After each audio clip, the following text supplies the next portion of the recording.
तो आज नालकुरे आमर 3 दिन हो गला।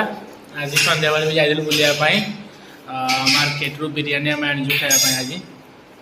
चलो बिरयानी अनबॉक्सिंग करुची लीना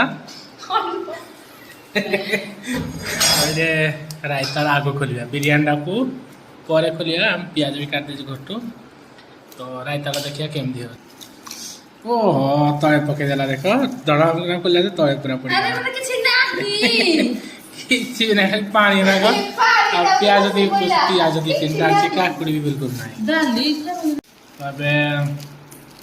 बिरयानी को अनबॉक्सिंग करवा केमती लगुच देखिया तो एकदम बढ़िया है। बेस किसी मसला उसला लगुनि पूरा घर स्टाइल देखिया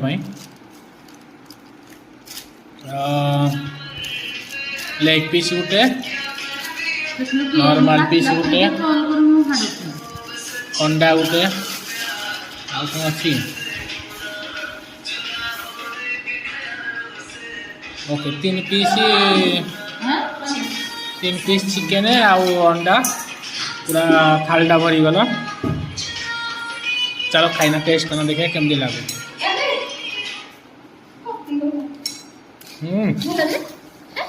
बिरयानी एकदम बढ़िया है।